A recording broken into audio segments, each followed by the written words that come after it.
أعوذ بالله من الشيطان الرجيم بسم الله الرحمن الرحيم الحمد لله رب العالمين الصلاة والسلام على سيدنا محمد الرسول الأمين وعلى آله وأصحابه أجمعين اللهم رب اشرح لنا صدورنا ويسر لنا أمورنا واحلل عقدة من ألسنتنا تفقهوا أقوالنا اللهم إنا نعوذ بك من علم لا ينفع ومن قلب لا يخشع ومن نفس لا تشبع ومن دعوة لا يستجاب لها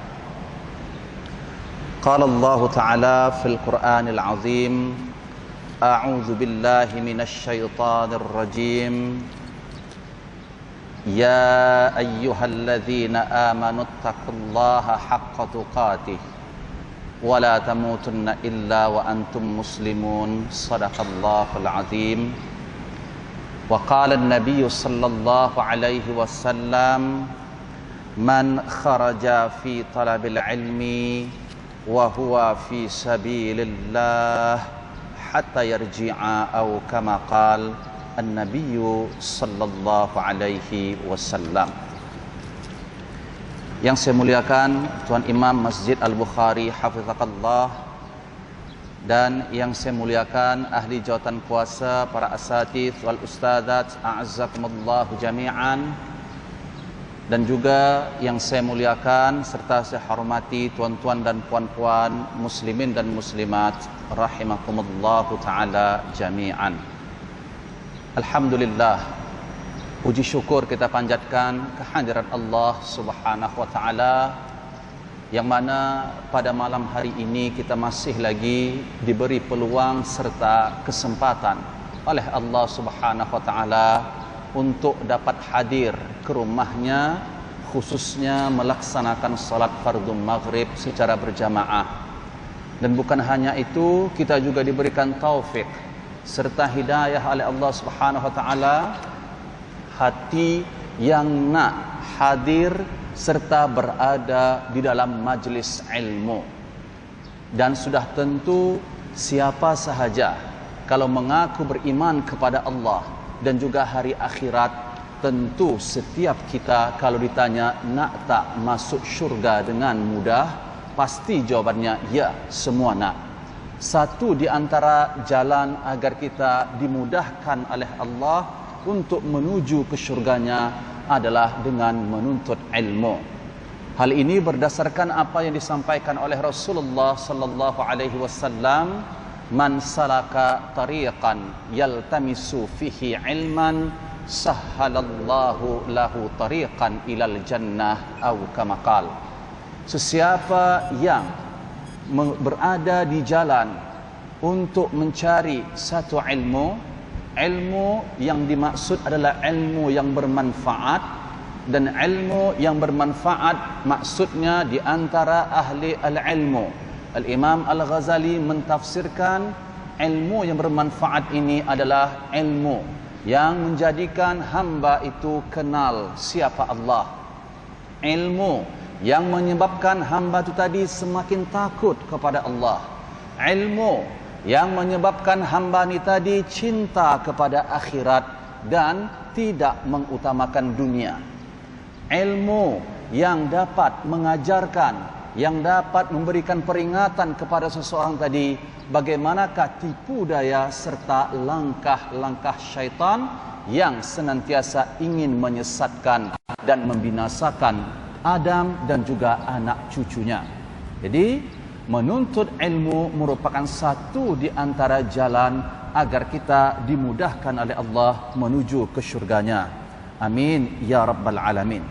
Tuan-tuan dan puan-puan yang dirahmati Allah sekalian, masih lagi kita membicarakan tentang wasiat Rasulullah sallallahu alaihi wasallam berkenaan dengan al-isti'adzah billahi minasyaitonir rajim, yaitu berlindung kepada Allah daripada syaitan yang direjam.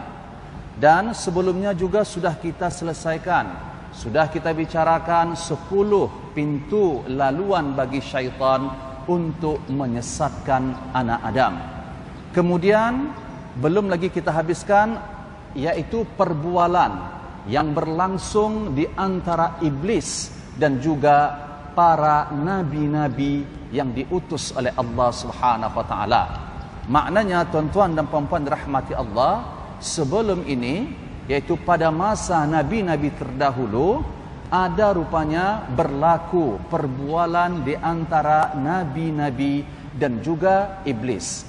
Ini dinakalkan daripada kitab Talbis Iblis li Ibni Al-Jauzi, juga dalam kitab Makayid Asy-Syaitan li Ibni Abid Dunya, dan juga kitab Masaib Al-Insan min Makayid Asy-Syaitan li Ibni Muflih.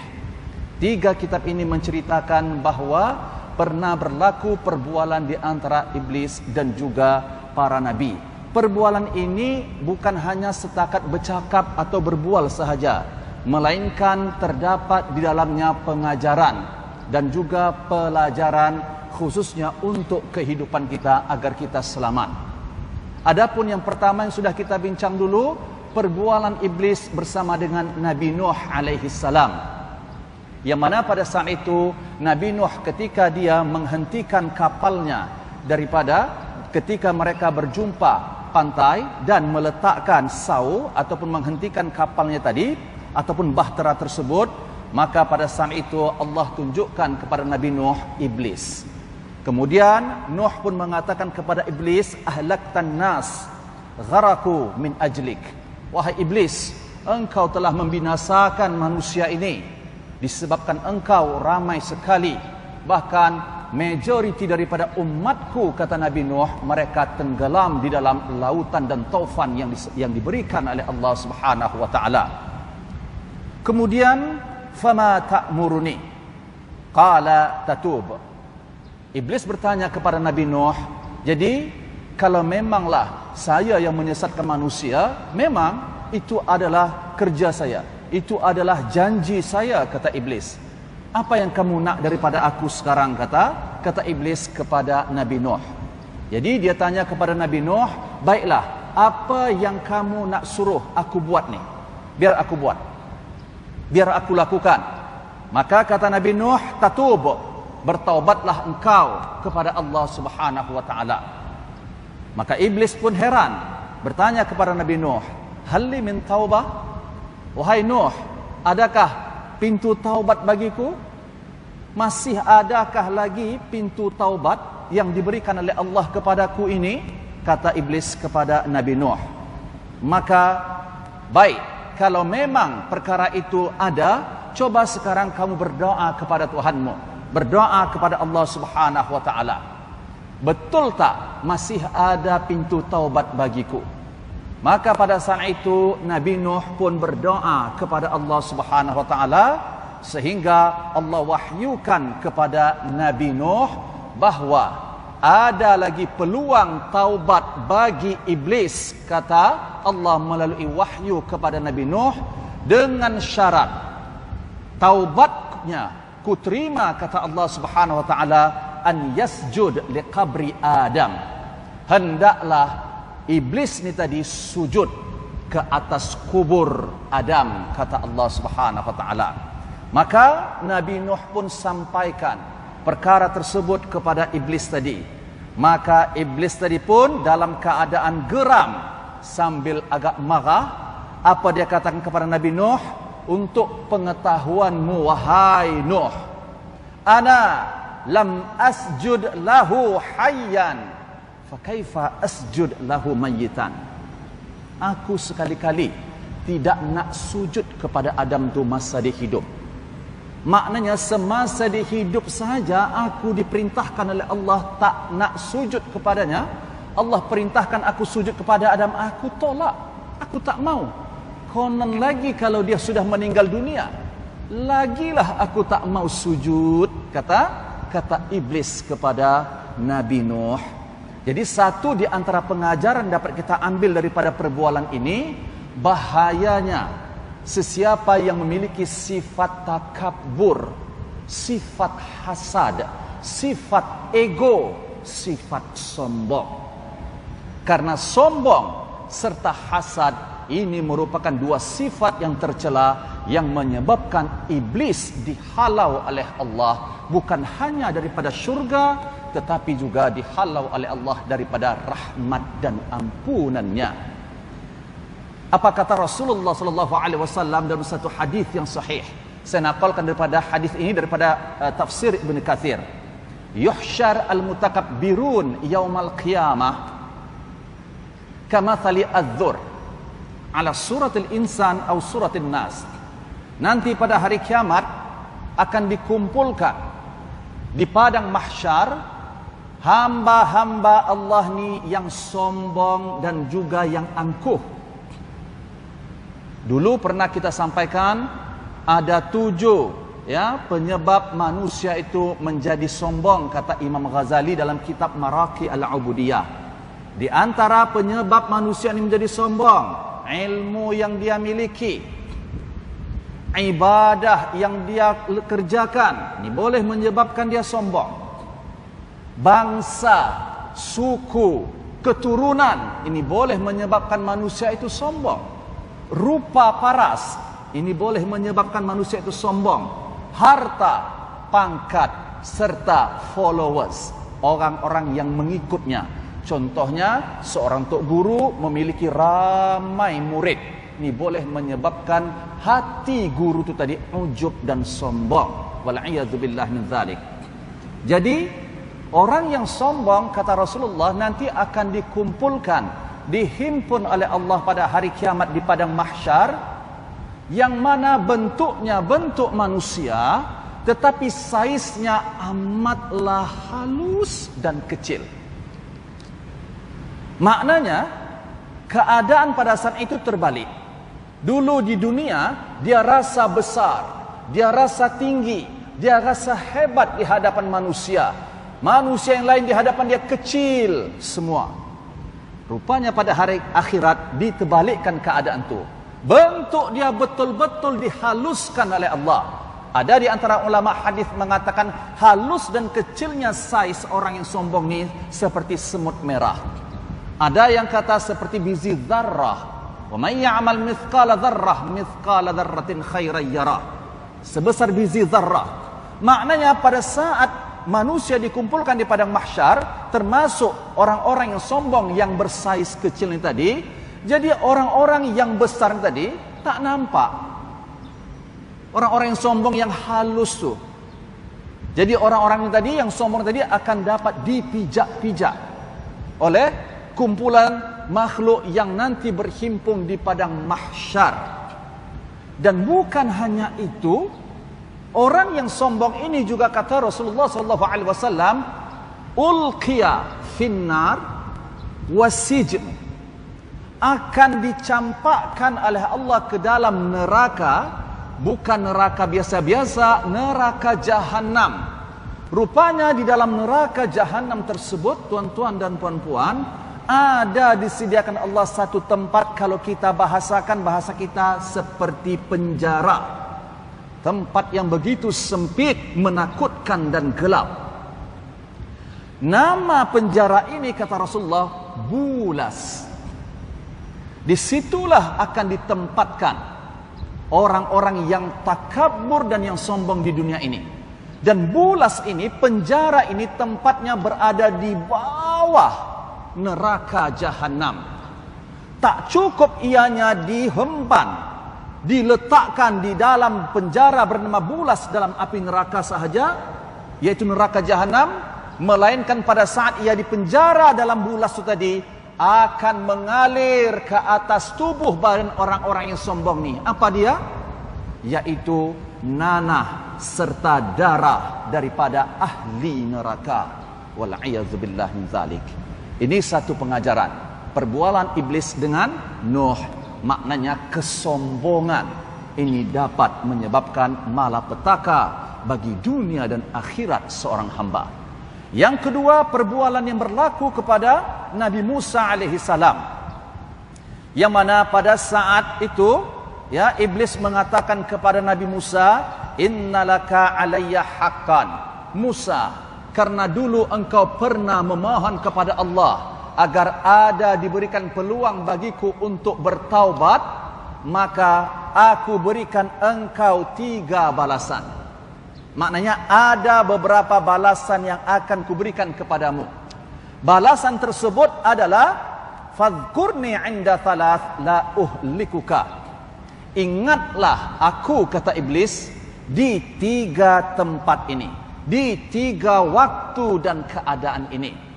Apabila kamu tahu 3 keadaan ini adalah aku berada di situ, la uhlikuka, aku tidak akan membinasakanmu, aku tidak akan menyesatkanmu, wahai Adam.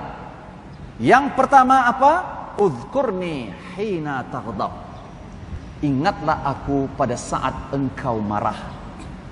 Maknanya makhluk ini, khususnya manusia, apabila sedang marah, rupanya di situ ada iblis, di situ ada syaitan. Marah. Dan marah ini bukanlah satu sifat yang biasa-biasa sahaja. Bahkan Nabi pernah mengatakan dan menasihati seorang sahabat ketika ditanya, ya Rasulullah, dullani ala amalin yuqarribni minal jannah wa yuba'idni minan nar. Wahai Rasulullah, tolong berikan petunjuk, berikan nasihat kepadaku ya Rasulullah. Sekiranya aku amalkan nasihatmu tersebut, maka dekatlah syurga kepadaku dan jauhlah neraka dariku. Maka apa kata Rasulullah? Di antara wasiat ataupun amalan yang perlu engkau jauhi, kata Rasulullah, agar engkau dekat kepada syurga Allah, la taghdab, la taghdab, la taghdab walakal jannah. Jangan marah, jangan marah, jangan marah, maka syurga tempatmu. Maksud jangan marah di sini, tuan-tuan dan puan-puan yang dirahmati Allah, setiap manusia sudah tentulah Allah bekalkan fitrah, betul? Dan di antara fitrah tersebut seperti sifat ego, marah dan lain sebagainya.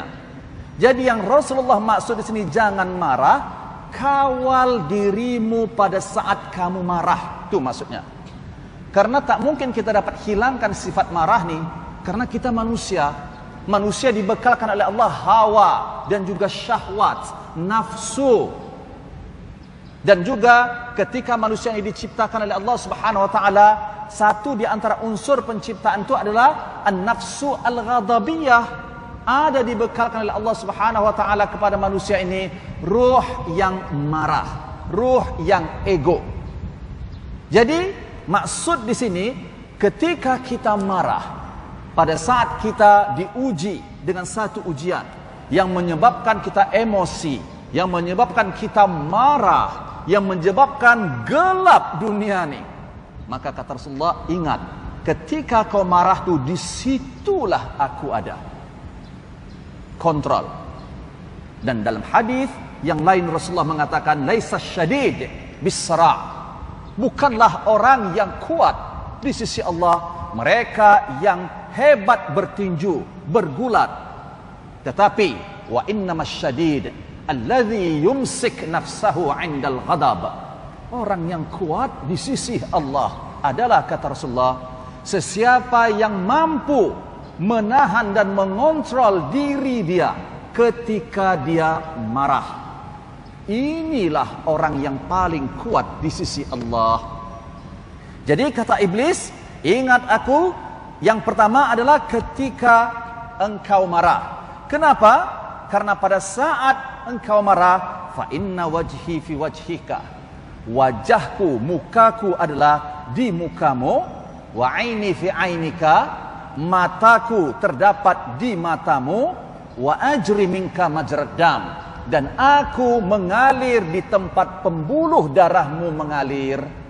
Maknanya orang yang marah, matanya rupanya, mata orang marah nih, kalau dia marah, luahkan marah tuh, mata dia itu rupanya mata iblis. Tengoklah mata orang marah, mana ada yang elok, betul tak? Nampak menakutkan, ya, menggerunkan kalau udah marah. Rupanya ini, kata iblis, itu rupanya mata aku tuh, yang kamu pada saat marah tuh. Mukaku, raut mukaku pada saat marah tu, raut muka orang marah tu, itu adalah raut mukaku, kata iblis. Maknanya kalau kita nak tengok macam mana salah satu bentuk muka iblis, tengok orang marah. Sebab bukan saya yang cakap, ni iblis yang cakap. Dan aku mengalir di dalam pembuluh darahmu ketika darahmu mengalir, kata iblis. Kemudian yang kedua, wadhkurni hina talqa az-zuhf. Yang kedua, ingatlah aku ketika engkau berhadapan dengan musuh-musuh Allah. Maknanya pada saat engkau berperang, berjihad di jalan Allah, dan ketika itu engkau diuji sama ada engkau hidup menang ataupun engkau mati dengan izin Allah, mati syahid.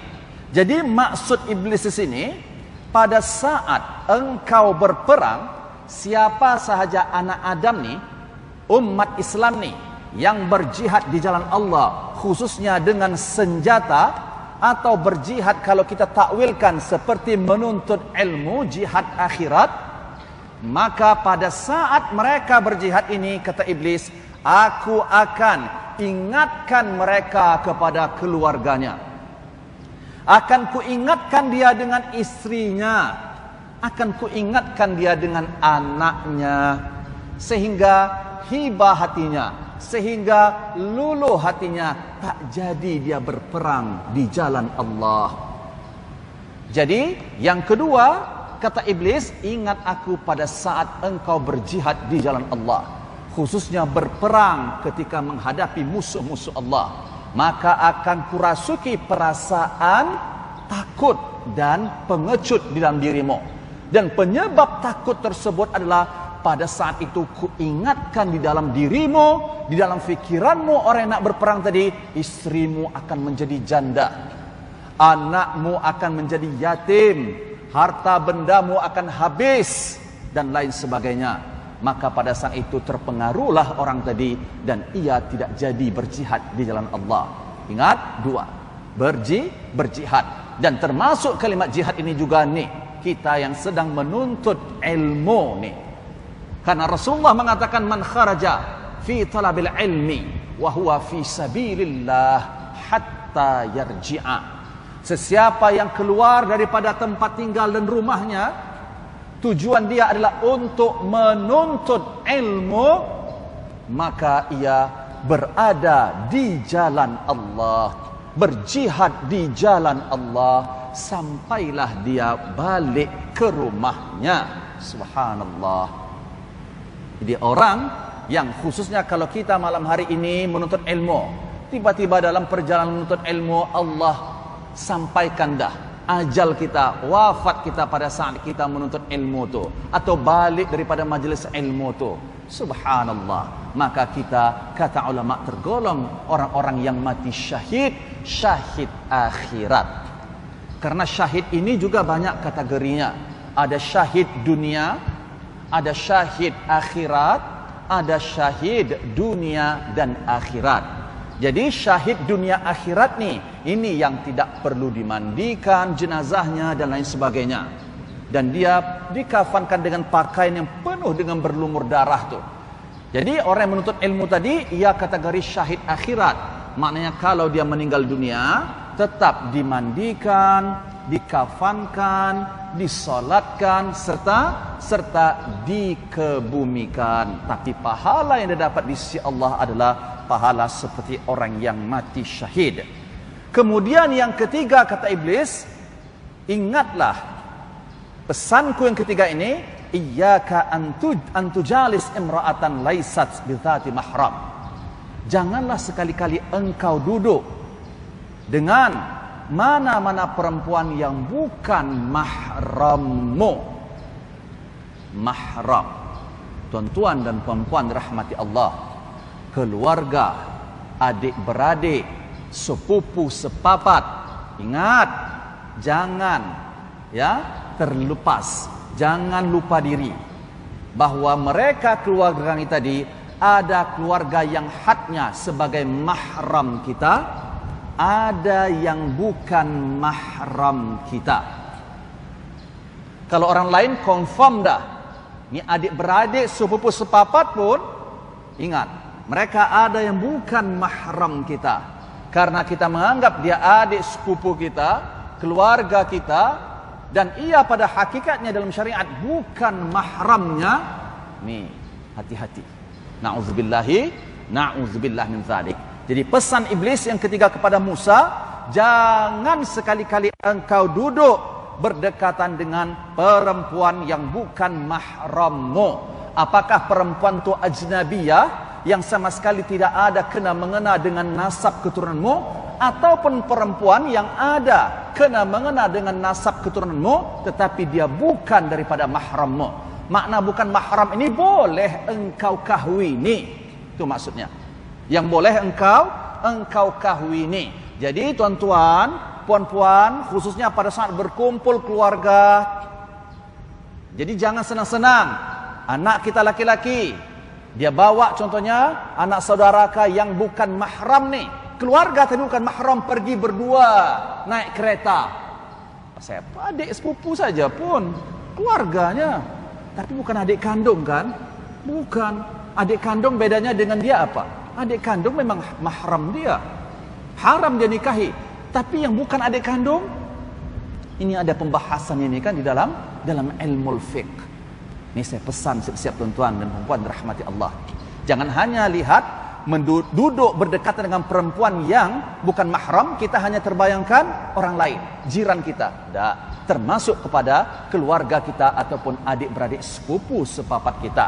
Jaga anak-anak kita khususnya, jangan sampai mereka khulwat, berdua-duaan, sama ada di dalam ruangan ataupun dalam kereta, di motor dan lain sebagainya, karena ia telah melakukan sesuatu perkara yang amat berbahaya sekali. Sebab apa? Sebab kata iblis, fa inni rasulaha atau rasuluha ilaika wa rasuluka ilaiha. Rupanya aku ini merupakan utusan bagi perempuan tu. Maknanya orang yang duduk dengan perempuan yang bukan mahram, seolah-olah perempuan yang bukan mahram tu yang kita dekati, kita mendekati utusan iblis. Masya Allah. Bukan kita katakan yang perempuan tadi iblis, tapi secara maknawinya iblis tu dekat betul posisi dia dengan perempuan yang bukan mahram kita. Jadi pengajaran yang dapat kita ambil daripada perbualan di antara iblis dan juga Nabi Musa alaihissalam di sini adalah jauhi 3 benda, jauhi 3 perkara kalau kita nak selamat. Yang pertama, kata iblis tadi, yang dapat kita ambil pengajarannya pada saat kita marah, kontrol diri pada saat kita marah. Banyak-banyak berlindung kepada Allah, baca a'udzubillahi minasyaitonirrajim, berwudu dan buat apa yang diajarkan oleh Rasulullah. Kalau pada saat kita marah tu kita dalam keadaan berdiri, duduk. Kalau kita pada saat marah tu duduk, berbaring. Dan begitulah seterusnya yang diajarkan oleh Nabi Muhammad sallallahu alaihi wasallam. Yang kedua pengajarannya pada saat berjihad. Apakah itu berjihad dengan pedang dan senjata ataupun berjihad yang dikategorikan jihad fisabilillah, termasuk juga seperti menuntut ilmu, maka di situ ada iblis yang dekat dengan kita untuk mempengaruhi kita agar meninggalkan perkara jihad itu tadi, supaya jangan kita pergi menuntut ilmu. Adalah saja dia letakkan bisikan-bisikan yang mempengaruhi diri kita. Yang ketiga, ingatlah bahwa sekali-kali janganlah pernah kita duduk berkhulwat berdekatan dengan perempuan yang bukan mahram kita.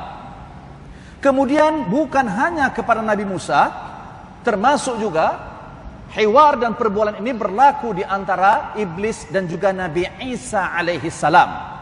Kata Makhul Abu Uthman, suatu ketika Nabi Isa alaihi salam yusalli ala ra'si jabal, salat di atas gunung, maknanya di puncak gunung suatu ketika. Kemudian katanya pada saat itu atahu iblis, maka Nabi Isa didatangi oleh iblis. Faqala li Isa, iblis pun berkata kepada Isa, wahai Isa, alasta tu'min bil qada'i wal qadar? Bukankah kamu beriman kepada qada dan juga qadar yang telah ditetapkan oleh Allah Subhanahu wa taala? Maka Nabi Isa pun menjawab, bala, ya, sudah tentu, kata Nabi Isa. Aku beriman dengan seiman-imannya, dengan seteguh-teguhnya, dengan perkara qada serta qadar daripada Allah. Maka kata iblis, sekarang alqi binafsik min syahik fala yusibuka illa ma qaddara lak. Baiklah, kalau memang engkau percaya dan yakin dengan qada dan qadar, coba sekarang kamu kan berada di atas puncak gunung nih. Coba kamu campakkan, lemparkan diri kamu daripada atas gunung nih. Bukankah segala sesuatu itu sudah ditetapkan dan ditakdirkan oleh Allah? Maknanya Isa, kalau memang di dalam takdir Allah engkau tidak mati, maka engkau tak akan wafat. Walaupun engkau melemparkan dirimu daripada gunung, daripada jarak yang begitu tinggi sekali. Maka apa kata Isa alaihi salam? Maka Nabi Isa mengatakan, wahai iblis, dengar, kena faham. Ar-Rabb, Allah subhanahu wa ta'ala, yabtali abdahu wa yakhtabiruh. Allah sahaja yang berhak menguji dan juga mencabar hambanya. Walaysa lil abdi an yakhtabira rabbah. Tidak ada satu pun di antara makhluk ini berhak untuk menguji Allah. Jadi mafhum yang dapat kita ambil daripada perbualan ini, bahwasanya cerita iblis tadi menyuruh Nabi Isa melemparkan dirinya daripada tempat yang tinggi. Kononnya kalau bukanlah waktumu, ajalmu pada saat itu ditakdirkan oleh Allah, tentu kamu tidak akan mati. Perkara itu rupanya perkara yang tidak baik, perkara yang menyalahi syarak.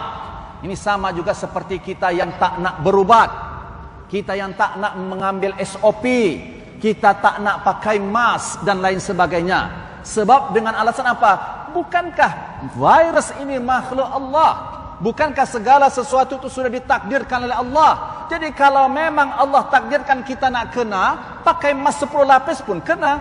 Kalau Allah tak takdirkan kita tak kena, tak pakai mask pun kita tidak akan kena. Apabila ini berlaku dalam ucapan kita, inilah maksudnya manusia sedang menguji Allah. Haram hukumnya.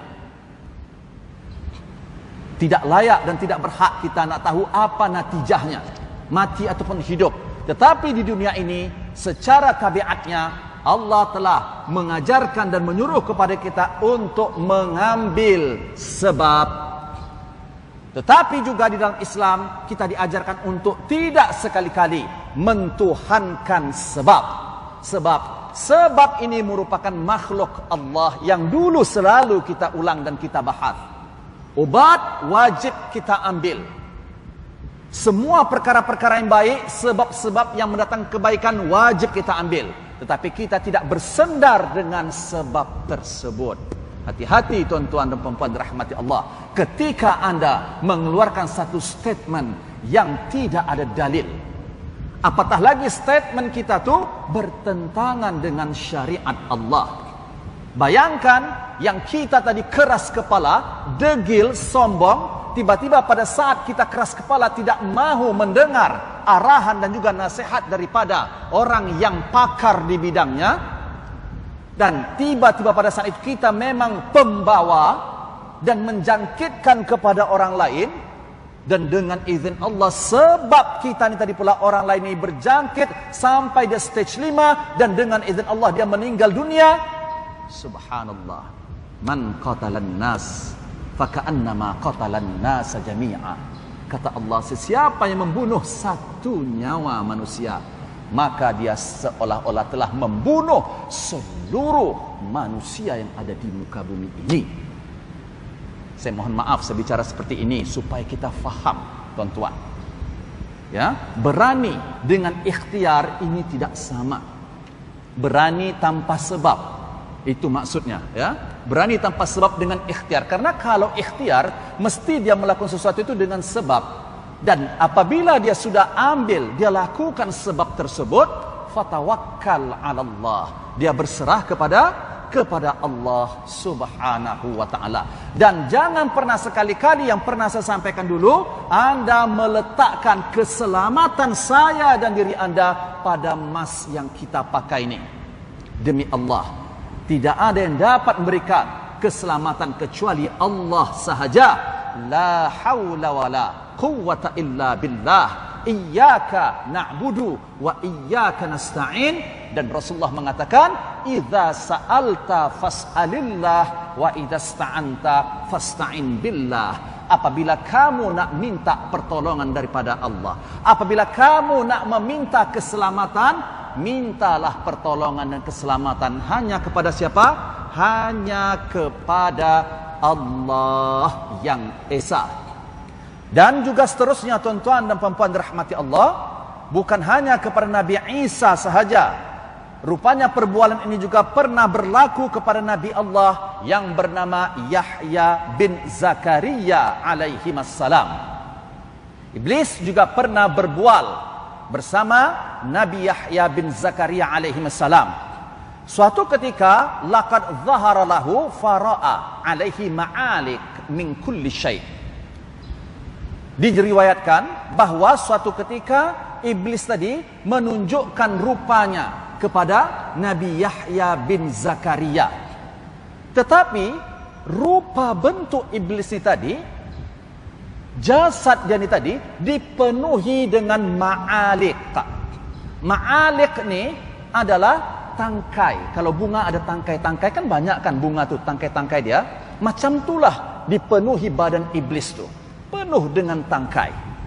Maka Nabi Yahya bertanya, wahai iblis, ma hadhil ma'alik allati ara alaika. Ini tangkai apa ni yang penuh di dalam jasadmu ini? Maka iblis mengatakan, hadhihi asyahwat allati usayyidu biha bani Adam. Tangkai-tangkai yang kamu nampak bergantungan ni, ini adalah syahwat. Yang dengan syahwat inilah aku perangkap, aku sesatkan anak Adam ni, kata iblis. Maka halli fiha min syai'. Jadi kata Yahya bin Zakaria alaihi wassalam, adakah di antara tangkai-tangkai ni yang dapat menyesatkan anak Adam ni, ada perkara yang dapat engkau sesatkan aku di dalamnya? Maknanya satu di antara tangkai-tangkai ini bolehkah menyesatkan aku? Itu maksudnya. Maka kata iblis, ada. Apa dia? Yaitu rubbama syabi'ta fataqalna 'anidz dzikri. Ada di antara tangkai ini yang dapat menjeratmu wahai Yahya, yang dapat menyesatkanmu wahai Yahya. Apa dia? Satu di antaranya adalah pada saat engkau kenyang dengan makanan. Kenapa? Karena pada saat manusia ini perutnya kenyang, full, penuh, mulalah rasa malas dan mengantuk. Dan pada saat itu, thaqalnaka 'anidz dzikri. Kami akan beratkan hati dan lidah serta fikiranmu daripada berzikir kepada Allah. Maknanya disebabkan kenyang tu kamu lupa kepada Allah, lupa berzikir kepada Allah Subhanahu wa taala. Ada lagi yang lain selain daripada kenyang yang dapat menyesatkanku, kata Yahya bin Zakaria alaihi wassalam? La wallah, tak ada. Itu satu pesan daripada iblis kepada Nabi Yahya. Wa qala Yahya lillahi alayya alla amla batni min ta'amin abada. Saya tidak suruh ya tuan-tuan sampai tak makan. Tapi ini satu di antara pesan dan juga yang diluahkan oleh Nabi Yahya bin Zakaria kepada iblis. Demi Allah, mulai saat ini aku tidak akan penuhi perutku dengan makanan selama-lamanya sehingga aku mati, kata Nabi Yahya. Aku makan, tapi makan yang sesederhana mungkin. Bukan makan sampai penuh, sampai tak boleh nak bernafas. Apa kata iblis menjawab perkataan Nabi Yahya? Wallahi alayya alla ansah musliman abada. Demi Allah juga, kata iblis, aku merupakan makhluk Allah yang tidak akan pernah memberikan nasihat yang baik kepada mana-mana umat Islam. Ingat tu wahai Yahya, kata iblis tadi kepada Nabi Yahya alaihi salam. Jadi tuan-tuan dan puan-puan yang dirahmati Allah, inilah beberapa riwayat yang menceritakan tentang perbualan di antara iblis dan juga para nabi-nabi yang diutus oleh Allah Subhanahu wa taala. Nabi-nabi yang pernah berbual kepada iblis tadi di antaranya adalah Nabi Musa, Nabi Nuh, Nabi Isa, Nabi Yahya bin Zakaria, termasuk juga kepada Nabi Muhammad sallallahu alaihi wasallam. Dan tuan-tuan yang dirahmati Allah, rupanya terdapat ya waktu, yaitu keadaan dan juga masa yang paling dibenci oleh iblis. Ada satu waktu yang iblis merasa hina betul dia. Merasa rendah betul darjatnya. Bila itu? Yaitu pada hari Arafah. Pada hari Arafah. Jadi hari Arafah biasanya pada hari apa itu? Bulan apa itu tuan-tuan? Bulan Dzulhijjah. Khususnya 9 dan 10 Dzulhijjah. Ni Yaum Arafah ni. Masya Allah.